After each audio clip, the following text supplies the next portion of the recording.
Hello बच्चों, let's read the question. The question is two charges minus q each are separated by the distance 2d. A third charge plus q is capped at midpoint O. Find potential energy of plus q as a function of small distance x from O due to minus q charges. तो हमें क्या करना है, potential energy जो निकालनी है plus q की as a function of small distance x. ठीक है, माइनस क्यू चार्जेस की वजह से वो निकालनी है और पोटेंशियल एनर्जी और एक्स के बीच में एक ग्राफ ड्रॉ करना है और कन्विंस करना है that the charge at O is an unstable equilibrium. जो ओ पर जो चार्ज रखा हुआ है वो अनस्टेबल इक्विलिब्रियम में है, ये हमें प्रूव करना है. तो सिचुएशन जो हमें दे रखी है दैट सिचुएशन इज कि हमारे पास दो चार्जेस हैं minus Q and minus Q. दोनों के बीच की जो डिस्टेंस है दैट इज 2d. ठीक है, ये जो डिस्टेंस आपको दे रखी है वो कितनी है, 2d है दोनों के बीच की डिस्टेंस. उसके बाद यहाँ पर कोई मिड पॉइंट है O. ठीक है, वहां पर हमने रखा है कोई प्लस चार्ज ये. ठीक है, अब हमको क्या करना है कि हम इस प्लस क्यू चार्ज पर हमें फाइंड आउट करनी है पोटेंशियल एनर्जी. हमें पता है कि जो पोटेंशियल एनर्जी होती है वो कैसे दी जाती है, के Q1 Q2 अपॉन आर, इसी तरह से दी जाती है. तो हमने ये एज्यूम कर लिया कि जो डिस्टेंस है ये आपका क्या हो गया, ये d हो गया, ये d हो गया. तो जो इसको हमने मान लिया कि x डिस्टेंस पर रखा हुआ ये जो q है वो इससे x डिस्टेंस पर है, तो बची हुई डिस्टेंस d माइनस एक्स हो जाएगी और d माइनस एक्स हो जाएगी. ठीक है, ये वाली डिस्टेंस भी d माइनस एक्स और ये वाली डिस्टेंस भी क्या हो जाएगी, d माइनस एक्स हो जाएगी अगर ओ पॉइंट पर हम x मान लें किसी डिस्टेंस पे. तो अब मैं अगर नेट पोटेंशियल एनर्जी निकालूं प्लस क्यू चार्ज के लिए तो मेरे पास नेट पोटेंशियल एनर्जी जो आएगी वो दोनों माइनस क्यू चार्जेस की वजह से आएगी. तो मेरा जो u आएगा वो क्या आएगा, 1/4πε0 जो है वो तो कॉमन आ जाएगा जो कि k की वैल्यू है. ठीक है, और अब अंदर क्या बचेगा, माइनस क्यू स्क्वायर, क्योंकि plus Q into minus Q ये क्या हो जाएगा, माइनस क्यू का स्क्वायर हो जाएगा अपॉन डिस्टेंस जो है वो कितनी है, d माइनस एक्स. और सिमिलरली दूसरे की वजह से भी निकालेंगे, दो चार्जेस है ना, ये तो एक की वजह से हो गया, अब दूसरे की वजह से भी निकालेंगे तो दूसरे की वजह से भी यही आ जाएगा minus Q square upon D minus x. तो ये हमारी क्या आ गई है, पोटेंशियल एनर्जी आ गई है. इसको मैं अगर तरीके से लिखूंगी तो इसको मैं लिख सकती हूँ minus Q square upon 4πε0 2d upon D square minus X square. इनका क्या कर लिया है मैंने इनका एलसीएम लेके इनको सॉल्व कर दिया. तो ये मेरे पास आ गई पोटेंशियल एनर्जी की वैल्यू.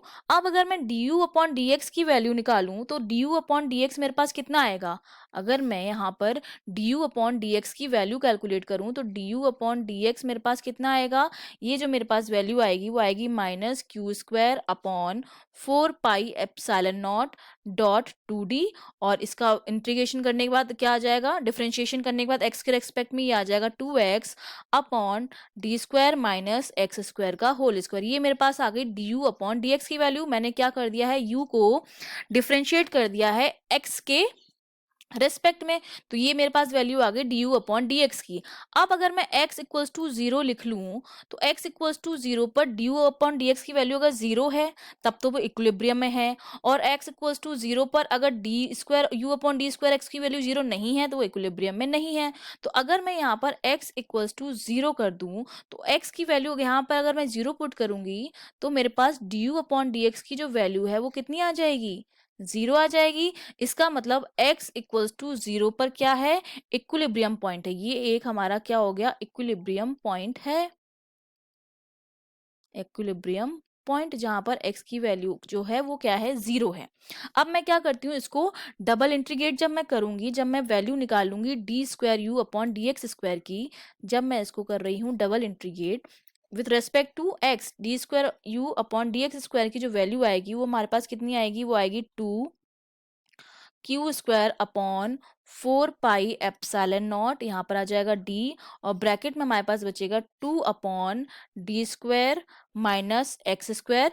आई होप आपको डिफरेंशिएशन आता है, minus 8x square upon D square minus X square का क्यूब. ये हमने क्या कर दिया, डबल डिफरेंशिएशन कर दिया है u का विथ रेस्पेक्ट टू x. तो इसकी जो वैल्यू है इसको मैं किस तरह से लिख सकती हूँ, ये वैल्यू अगर मैं ढंग से लिखना चाहूँ तो इस वैल्यू को मैं लिख सकती हूँ माइनस 2d(q²) अपॉन 4πε0 एंड बचेगा क्या हमारे पास 1/d² माइनस x² का क्यूब, ये मैंने कॉमन ले लिया है, और ब्रैकेट में हमारे पास हो जाएगा 2d² माइनस x² का स्क्वायर माइनस 8x²। ठीक है, अब मैं क्या करती हूँ, अगेन x इक्वल्स टू 0 रखूंगी।